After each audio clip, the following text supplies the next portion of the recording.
मिथिला की संस्कृति से जुड़े हुए और यहाँ उपस्थित आप सभी महानुभावगण, मंच पर आसीन आदरणीय चतुर्वेदी साहब, मधु जी, राजेंद्र सिंह जी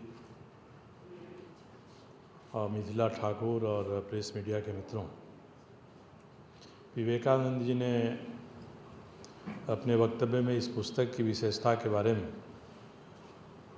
अच्छी चर्चा की है और हम सभी जो यहाँ एकत्र हैं वे किसी न किसी रूप में इस पुस्तक की पृष्ठभूमि, इस पुस्तक का सार तत्व से परोक्ष रूप से, प्रत्यक्ष रूप से जुड़े हुए हैं।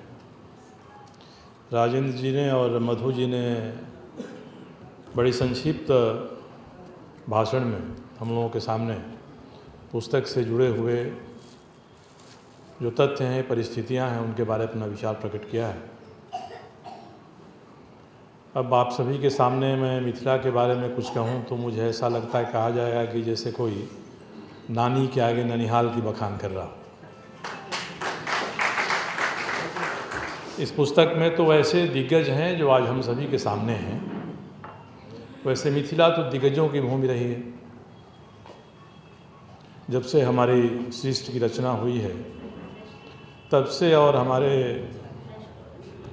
साहित्य के जो अत्यंत प्राचीन हस्ताक्षर हैं उन्होंने भी जिन वाक़यातों को निरूपित किया है उसमें मिथिला के अनेक लोगों की चर्चा है।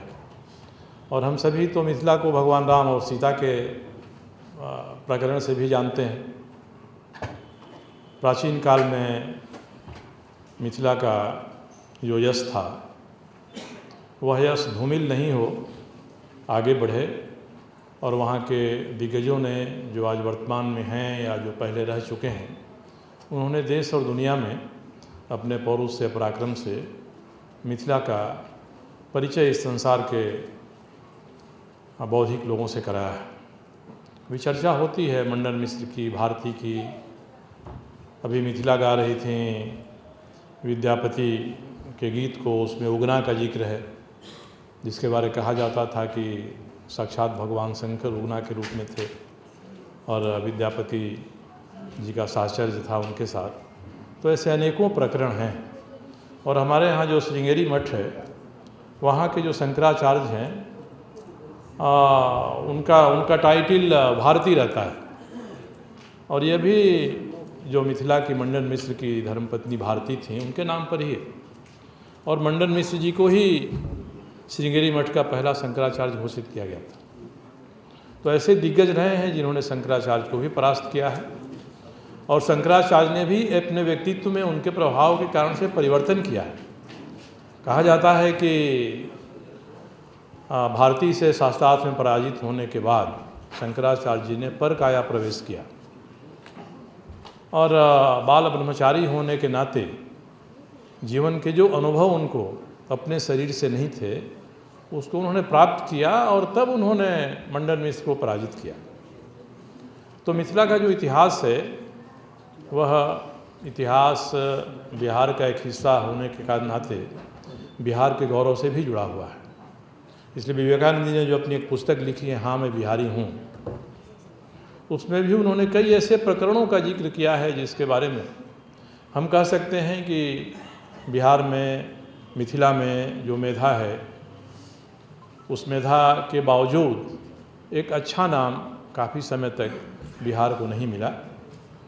और हम भले ही बम्बई जैसे शहर में रह कर कहें कि एक बिहारी 100 पर भारी, मगर वास्तव में देश और दुनिया में हमारे वैसे लोग उस छाप को मिटा नहीं सके जिनको हम दिग्गज कहते हैं।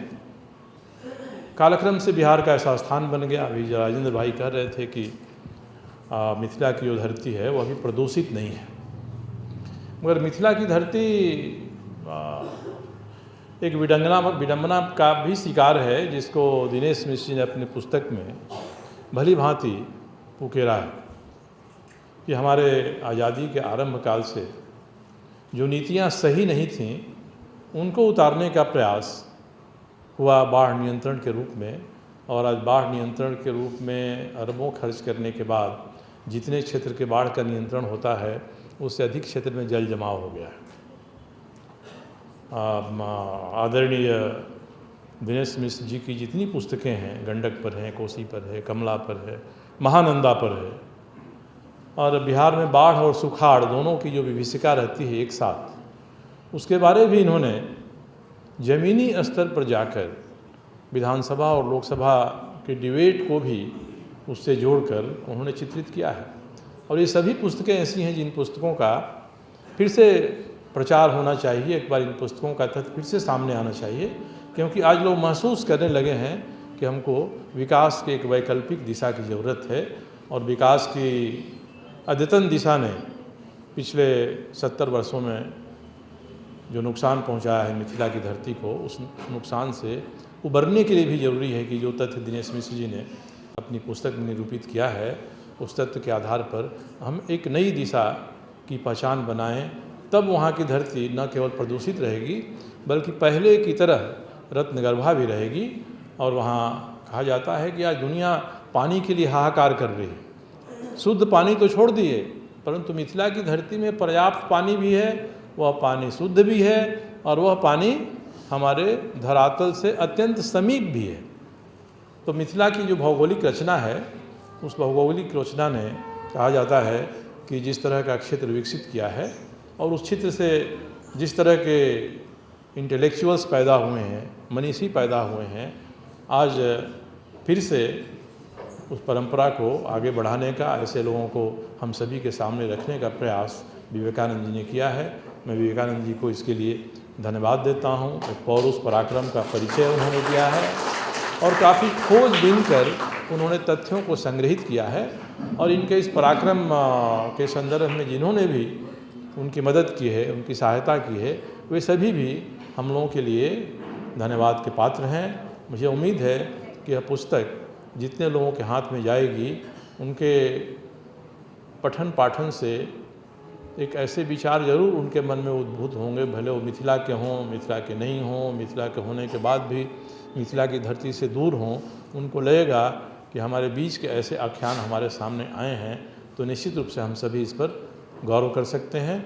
और मैं भी आज आपके बीच आकर अपने आप को इस संदर्भ में गौरवान्वित महसूस करता हूँ। बहुत बहुत धन्यवाद।